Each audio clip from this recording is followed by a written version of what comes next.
Shalom jemaat yang dikasihi Tuhan, mari menjadikan pujian penyembahan sebagai gaya hidup kita. Renungan kali ini mengambil tema pujian dan penyembahan sebagai bentuk kasih. Mazmur 145 ayat yang ke-1 berkata, "Aku hendak mengagungkan Engkau, ya Allahku, ya Raja, dan aku hendak memuji namamu untuk seterusnya dan selamanya." Pujian dan penyembahan adalah kata yang sangat tidak asing di telinga kita. Namun pertanyaannya, apakah kita melakukannya atau hanya pernah melakukannya namun bukan sebagai kebiasaan? Pujian dan penyembahan menurut KBBI adalah bentuk pengakuan, hormat, dan kekaguman kita pada sesuatu.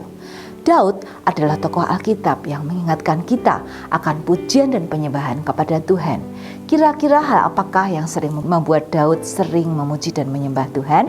Tentu saja karena kedekatan Daud dengan Tuhan. Kedekatan hubungan akan membuat seseorang lebih sering memberikan pujian dan menunjukkan kekaguman sebagai bentuk kasih. Semakin besar kasih kita pada Tuhan, semakin sering kita akan memberikan pujian dan penyembahan kepadanya.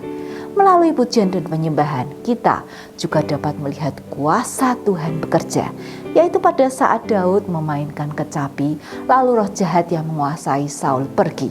Serta pada saat Paulus dan Silas di penjara, mereka berdoa dan menyanyikan puji-pujian, maka terjadilah gempa dan membuka semua pintu penjara dan belenggu mereka. Bahkan dari banyak kesaksian, kita juga sering mendengar adanya kesembuhan terjadi melalui pujian dan penyembahan.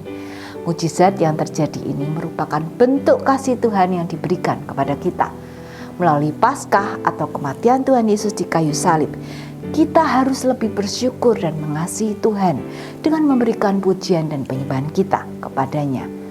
Namun, yang harus kita ingat juga bahwa bentuk pujian dan penyembahan kita kepada Tuhan harus disertai dengan hati yang tulus dan membawa hidup kita sebagai persembahan yang hidup, yang kudus, dan yang berkenan kepadanya. Marilah kita mulai menjadikan pujian dan penyembahan pada Tuhan sebagai kebiasaan dan gaya hidup untuk kita menunjukkan betapa kita mengasihinya dan sebagai bentuk ucapan syukur atas keselamatan, berkat, dan penyertaan Tuhan atas hidup kita. Amin. Apabila Bapak Ibu Saudara merasa terberkati dengan renungan ini, silahkan subscribe, like, komen, dan share kepada saudara yang lain. Terima kasih, Tuhan Yesus memberkati.